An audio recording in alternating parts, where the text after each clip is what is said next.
2 দিন পরে আমার একদিন জ্যোতি দর্শন হলো।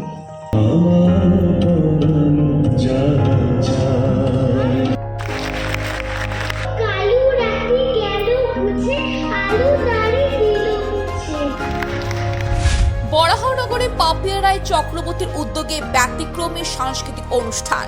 এখানে অনুচ্ছেদটির ব্যাকরণভাবে সংশোধিত ও ভাষাগতভাবে পরিশালিত রূপ দেয়া হলো। অভিনেত্রী ও ভয়েস ওভার আর্টিস্ট পাপিয়া রায় চক্রবর্তীর উদ্যোগে সম্প্রতি বরাহনগরে রবীন্দ্র ভবনে অনুষ্ঠিত হয় এক ব্যতিক্রমী সাংস্কৃতিক অনুষ্ঠান। দীক্ষা সংস্থার বার্ষিক অনুষ্ঠানের অঙ্গ হিসেবে আয়োজিত এই 2 দিনে কনসার্টে বাংলা ও বাঙালি শিল্প সংস্কৃতির নানান রূপ তুলে ধরা হয়। অনুষ্ঠানের বিশেষ আকর্ষণ ছিলেন জনপ্রিয় কৌতুক শিল্পী পলাশ অধিকারী, যিনি মিরাক্কেল খ্যাত শিল্পী হিসেবে দর্শকদের মনোরঞ্জন করেন। পাশাপাশি মঞ্চে উপস্থিত ছিলেন বিশিষ্ট ভয়েস ওভার আর্টিস্ট পাপিয়া রায় চক্রবর্তী, যিনি তার কণ্ঠের মাধ্যমে অনুষ্ঠানে এক আলাদা মাত্রা যোগ করেন। সবচেয়ে উল্লেখযোগ্য পরিবেশনা ছিল জনপ্রিয় সঞ্চালক ও অভিনেতা মীর এবং তার গপ্প মীরের ঠেকের এই টিমের উপস্থাপনায় তারানাথ তান্ত্রিক সিরিজের 1 ঘণ্টাব্যাপী গল্প পরিবেশন। তাদের গল্প বলার ভঙ্গি ও উপস্থাপনা দর্শকদের গভীরভাবে মুগ্ধ করে। সামগ্রিকভাবে পাপিয়া রায় চক্রবর্তীর উদ্যোগে আয়োজিত এই অনুষ্ঠানটি শিল্প, সাহিত্য ও বিনোদনের এক সুন্দর মিলন ক্ষেত্র হিসেবে দর্শকদের কাছে বিশেষ প্রশংসা অর্জন করে।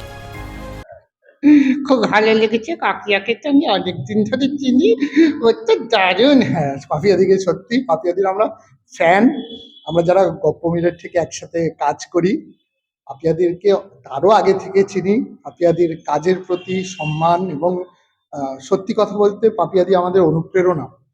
দারুণ লাগে পাপিয়াদির ডাকে আমি যে আজকে অতিথি হয়ে আসতে পেরেছি এবং আমার সামান্য কি রে, আমাকে সামান্য মনে হয়তো না, দাদুর মতো একজন মহান মানুষকে আমি আনতে পেরেছি, এটা আমার কাছে সত্যি সৌভাগ্যের। এবং দেখো, যে কোনো একটা অনুষ্ঠান মানেই তো সেটা একটা মিলন মেলার মতো।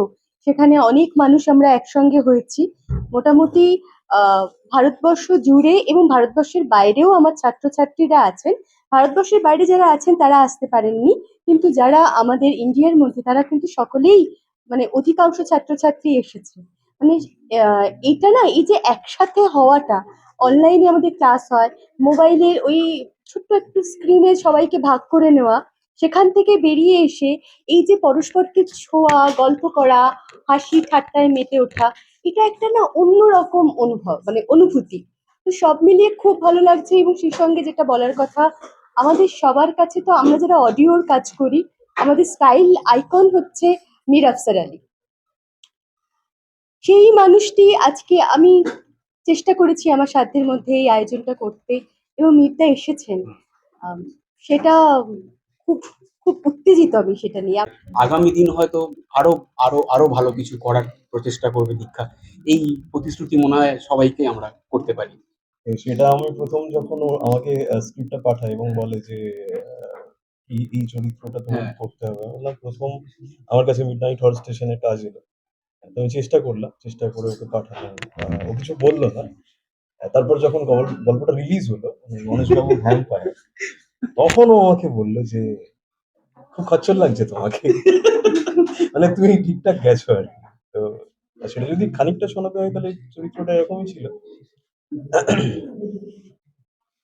ভাই সব ঠিক আছে, সব ঠিক আছে। এই মাইক ফাইক ধরে এই সামনেটা দাঁড়িয়ে থাকার কোনো অর্থ নেই। দরজা আছে, খোলা আছে, বেরিয়ে যাও। সোজা, অত বাইট ফাইট নেওয়া ব্যাপার নেই। সত্যিকারের বাইট দিয়ে দিলে কিন্তু বিষ লেগে যাবে, বুঝেছো? ব্যাপারটা অনেকটা।